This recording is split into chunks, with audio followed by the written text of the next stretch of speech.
नमस्कार, स्वागत है आपका डीपी के न्यूज में और मैं हूं आपके साथ अदिति। राजस्थान में तस्कर कमलेश का एनकाउंटर अब बाड़मेर पुलिस के लिए सरदर्द बन गया है। पुलिस पर तमाम आरोप लग रहे हैं। आरोप है कि एनकाउंटर फर्जी था, इसकी जरूरत ही नहीं थी। तो वहीं सीसीटीवी फुटेज सामने आने के बाद अब पुलिस सवालों के घेरे में खड़ी हो गई है।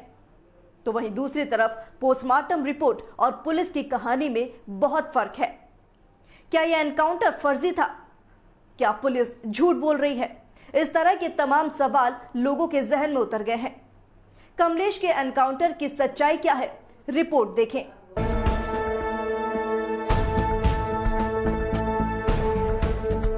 बाड़मेर में कमलेश का एनकाउंटर पुलिस का सरदर्द बन गया है। पुलिस पर फर्जी एनकाउंटर के तमाम आरोप लग रहे हैं। इस प्रक्रिया में अब एक सनसनीखेज खुलासा हो गया है। पोस्टमार्टम रिपोर्ट बाहर आई है।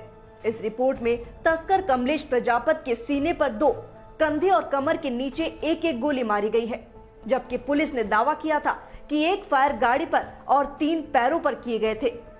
पोस्टमार्टम रिपोर्ट के अनुसार चारों गोलियां लेफ्ट साइड में लगी हैं और इसी बात ने कई सवाल खड़े कर दिए हैं। पोस्टमार्टम रिपोर्ट आने के बाद सबसे बड़ा सवाल यह है कि आखिर ड्राइविंग सीट पर बैठे कमलेश प्रजापत को पुलिस के अनुसार 3 राउंड पैरों में फायर किए गए, जबकि पोस्टमार्टम रिपोर्ट कुछ और ही बता रही है। इस बात ने संदेह और भी बढ़ा दिया, क्योंकि जिस तरह से पुलिस ने मीडिया को बताया कि गोलियां पैरों पर मारी गई और 1 राउंड एसयूवी गाड़ी पर फायर हुआ, अब इन दोनों बातों में बहुत फर्क आ गया है। मेडिकल रिपोर्ट और पुलिस की कहानी में फर्क है। पुलिस के अनुसार 1 गोली टायर पर, 3 राउंड फायर कमलेश के पैरों पर मारने के लिए किए गए। लेकिन सबसे बड़ा सवाल कि ड्राइविंग सीट पर बैठे हुए व्यक्ति के पैरों पर कैसे गोली मारी जाती जब गाड़ी का गेट बंद था। पुलिस की एफआईआर में लिखा है कि कमलेश कमर में गोली लगने से घायल हो गया था। एफआईआर के मुताबिक कुल 4 गोलियां चली। 1 गोली तस्कर की गाड़ी एसयूवी के टायर पर, बाकी 3 राउंड फायर कमलेश के पैरों पर मारने के लिए। कमलेश के पैरों पर एक भी गोली नहीं लगी, क्योंकि जिस वक्त फायर किए गए उस समय कमलेश ड्राइवर सीट पर बैठा था। हेड कांस्टेबल मेहराम के मुताबिक मृतक कमलेश ने फायरिंग की, लेकिन एसपी के अनुसार आरोपी की ओर से फायरिंग नहीं हुई, तो फिर उसे सीधी गोली क्यों मारी गई? दूसरा सवाल, स्पेशल टीम के जवान ने कमलेश की एसयूवी को डंडे से विंडशीट क्यों तोड़ा?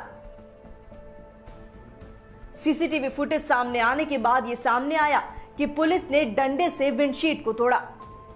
सदर थाने में दर्ज एफआईआर में लिखा है कि दिनेश एसयूवी गाड़ी के आगे खड़े रहकर पांव पर फायरिंग की।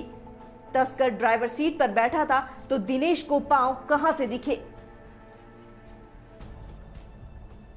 चौथा सवाल, पुलिस के अनुसार उस समय उसके पास पिस्टल नहीं थी, तो पुलिस को 3 फायर करने की क्या जरूरत पड़ी?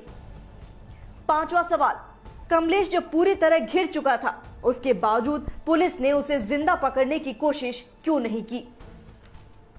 पुलिस की एफआईआर में कमलेश की गाड़ी का विंडशीट टूटा हुआ बताया गया, जबकि वायरल सीसीटीवी में पुलिसकर्मी डंडे से गाड़ी की विंडशीट तोड़ते दिखे।